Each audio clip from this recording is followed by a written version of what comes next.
Just think what would happen if whatever you see in your dreams and bring it into your real life, something like this happens. In today's story, at the beginning of the story, we are shown a boy named Seongi. Seongi is a poor script writer who has neither a job nor a friend and his parents have left this world. However, his problem is that he has not slept for 6 months because every time he does so, he sees a demon in his dreams who kills him. From tonight, he is dreaming of traveling in the metro, then suddenly the same demon comes in his dream and catches the hair of the soldiers, then makes a hole in the metro and kills him by rubbing his head on the track. After dying in the dream, his eyes open and then he decides to write something, but then suddenly his landlord knocks on the gate and pretends as if he has brought food for him. But Seongi jumps from the window of the room and runs away because he does not have the money for the rent. When he is walking on the road, he remembers all those psychologists and doctors to whom he had consulted in his dreams. He had talked about the eggless pancakes but they had different views about their dreams, but there was nothing that could help him in any way. He stops at a food stall and asks for an eggless pancake because he does not have money to eat the eggless pancakes, but the owner of the food stall takes pity on him and gives him one for free. While his pancakes are getting ready, he sees a cafe across the street where War is working. He loves War very much. He met her years ago when he went to a club with some of his friends. Hwa and her sister were performing there. Then Sang liked Hwa's voice very much and he keeps thinking about her since then. Then his pancakes are ready and he starts eating it with pleasure, but he is shocked when his manager Sang-ji comes from behind. On seeing him, he starts running and drops his pancakes on the floor. He is not able to run far and Sang catches him. Then he takes him to the restaurant. He sees him eating noodles from their eye and scolds him because Sang-yu did not respect the contract and did not deliver the script on time. Then he tells his manager friend about the dream disease and says that he is not concentrating so the script is not ready yet, but Sang does not listen to this and orders to prepare the script in 10 days. Then Ian goes back to his apartment and sees that his luggage is lying outside the gate and the gate is also there, which means his landlord has thrown him out of the house. Then he goes to a cafe to spend the night and tries to write the script on his laptop, but due to extreme hunger he is not able to write anything and finally falls asleep, and then suddenly the same demon who came in his dream earlier comes after him. He strangles Sang-yu with his jaw and hits his head on the table. Once again, after dying in his dream, he wakes up in the morning and finds out that his laptop has been stolen. He does not see any difference between dreams and reality. Then he messages Sang-ji and tells him that he is committing suicide. Seongi goes to the building in front of War's cafe and stands on its edge and gets ready to jump, but suddenly the food stall owner comes there and saves him. He gives him free pancakes to eat and sits with him and tells thank you that now whenever you see or dream, you have to say I am dreaming and this will immediately bring you out of your dream. Thank you keeps watching War from the roof till late night. At night, he sells his phone so that he can get some money and buy food with that money. Then Thank You goes to a store and tries to steal something there but changes his mode when he realizes that he is being watched. Then he buys food and eats sitting outside the store. Suddenly, Seongi is shocked when he sees this and goes there. He thinks that this is true, but then it turns into Raksha and Raksha's associate starts pushing towards the glass. On the other side, the store manager feels as if he has got some kind of panic attack. He picks up Rakshangi and hits her with his sword and throws her inside the store through the glass window. He remembers the words of the man at the food stall, holds the sword and says I am dreaming. Then he comes out of the dream and Rakshangi's sword is in his hands. Sang-yu runs away from there before the ambulance called by the store manager arrives. Then he spends the night talking, keeping the sword safe with him. The next morning he goes to an anti-shop to sell the sword. All the shopkeepers become very eager to buy the sword. Then he feels that he has got a very valuable thing. Then after going to all the shops, in the end he bargains with a shopkeeper and sells the sword for 20,000. Sang-gu starts spending all the money without wasting time. He wants to buy a laptop, eats in good restaurants and stays in a fancy hotel. Sang-gu upgrades his look by shaving and becomes smooth. As soon as the night comes, he takes some sleeping pills and waits for the dream to come. He also gets this dream in the same hotel, where he stops.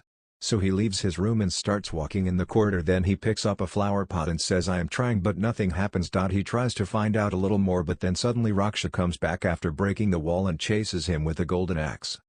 Raksha hits him with the axe and throws him here and there, which hurts him a lot. But after a while he catches the axe and quickly says I am trying once again. He wakes up with an axe in his hands and all his wounds also healed. Then the next time he sells the axe to the same shopkeeper and spends the money immediately tonight. He plays a new trick. He looks at the pictures of the old museum in the book. Before sleeping so that he can see that museum in his dreams, and his speed reduces because in the dream he reaches the same museum. Sang-yu looks around staring at all the antique things, seeing the price of all. He chooses the most expensive thing and waits for Raksha to come this time. Raksha brings a machine which is according to Sang-yu's plan. Thank-yu starts running and saves himself from the bullets, but finally Raksha catches him and kills him. Sang-yu goes back to his hotel bedroom. He did not want to leave his work incomplete, so he quickly gives him a sleeping pill and goes back to his dream. He starts running again, and this time he takes a long leap and falls on both the antiques and immediately says I am dreaming, and brings both the things to his hotel bedroom and succeeds in his work. This time he takes the treasure to professional antique dealers so that he can do business with rich people and earn more profit and build his own empire. He gets $2 million in exchange for the treasure. When he comes out after meeting the dealers, he meets Sanji on the way, who comes to him in a very angry mood because he thought that Thank-yu has been killed. Sang-hee invites him to eat in a fancy restaurant and gives him back his money which he gave for writing the script. The next day Thank-yu meets him in Guhar's cafe. He goes to the hotel and after ordering coffee, asks her if she recognizes him, but she refuses to do so. The same night, he has a drink with Sang at dinner. Senji wants to know the secret of his success, so he takes Sang to his hotel room and pretends to leave after making her lie down on the bed. He comes back and looks at Sang's wallet and checkbook, but is shocked when Sang suddenly wakes up with a lot of gold chains in his hands. Sanji knows his secret. The next day, he buys Sang's war chest and makes a deal with him that if there is a profit, both will share the money equally, and if there is a loss, he will pay the entire amount. To show how grateful Thank-yu is, she invites him to dinner where they both talk about their shared business. Thank-yu goes back to his hotel room where he goes into an adventurous dream, and San, who protects his body, robs a bank in his dream where he shows that he has become an expert in these things. He has complete control over your dreams and he wants to read these things from your mind with his gestures. Even Raksha cannot do anything to him because he has learned to give a befitting reply to him. He also brings a red-colored luxury car from his dream. As a thank you gift, he also keeps a bag full of money with the food stall owner. After getting stopped for giving free food so many times, he goes for a walk with Thank-yu, and after a little conversation, she tells him that Thank-yu is a script writer and he wants to catch Thank-yu. So she wrote a script and gave it to Sanji to read. By then, he sees a dream, and as soon as he wakes up from sleep, Sanji is crying after reading it because of his good fitness. Both of them make a plan to sell the script to a film company and also give money to the company to hire the best actors so that the movie becomes a hit. After a few days, Thank-yu notices some strange things in his dream. He sees a demonic monk sitting on a throne with the bag down, and when he tries to take out his golden belt from his body, he gets scared. Thank-yu's fingers start disappearing and burning, but he does not give up, and after taking his hand back, he tries to remove the belt again, and this time he succeeds. One night, Sang comes and takes him to the same roof where he tries to commit suicide. He shows him a firecracker show which he had specially organized for the war. When Sang also reaches his room, he is ready to loot the treasure tonight, but Sang refuses him and sleeps alone. Then in his dream, he reaches a very tall and empty building where someone is waiting for him in the balcony. As soon as Anj goes to him, he sees that he is his exact look-alike. Then suddenly Anj comes out of his dream and sees new burn marks on his shoulder and face. The next day, Anj goes to the food stall man to get some new advice, but as soon as he reaches the food stall, a sister comes beside him and some goons kidnap him. When they remove the turban from his head, Shangi realizes that the goons have surrounded him from all sides. The leader of those goons is Chionji. When Chionji brings the money, Chionji's men take the money from him and kidnap him too. There is no way to escape, so he takes all the goons along with unconscious Chionji to his apartment where he shows them the unique and expensive things kept in his secret room. But then Hua and Thank-yu go to his apartment to meet him. As soon as she gets out of the lift, a goon attacks her head and kidnaps her too. He takes her to the same place where Anjo was kept. He troubles and harasses her. Then Hua regains consciousness. Chionji kicks him but he escapes. Thank-yu also bites the goons with his teeth and all three escape. All three are not able to run very far because there is too much blood coming out. Then Hua quickly catches the goons and does not let them go further so that Thank-yu and Hua can run away. But both of them were strong and alone, so both of them together killed Chionji. As soon as Thank-yu and Hua ran away, they ran away.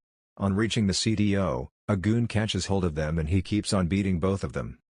After a while, Sangi suddenly finds himself in a lot of ruins where he is covered with black water which soon disappears from his whole body when he moves.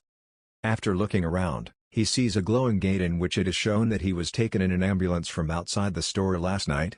When it is over, he says, "I am dreaming to get out of there," but nothing happens. Instead he starts losing blood.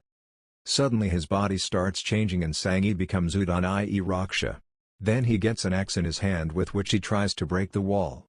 Finally, when the wall breaks, Raksha goes to Sangi's living room and Raksha kills all the goons with a machine gun. Then he goes to Raksha to kill her and kills her. Then all the antique things which he had brought from his dreams start disappearing from his department and also from the collection of rich people, and when he wakes up, he finds himself back in the same store. You know, where the war turned into a battle, and whatever has happened till now was all a very long dream, and since then Sang-yu has been sleeping outside the same store. She recognized him when she saw him in the concert. She takes pity on him and she feeds him in reality. When Sang-yu eats noodles, she tells him that she had read the story written by him in a magazine. She liked that story very much and the story can be sold at a very good price. Then she can give him a job to work in her cafe. Due to which he breaks down and starts crying. After many days, Sang-yu is now satisfied with his life. He goes to the food stall man to order food. He gives him back the bag of money and shows him a mark on his stomach because he also has the same powers that the soldiers have, but he thought it right to live a simple life. As soon as Sang-yu hears his story, he sees the ruins of his last dream behind him and it is revealed that the warrior who killed Gang is following him. So now, do you also want to turn your dreams into reality? Be sure to tell in the comments.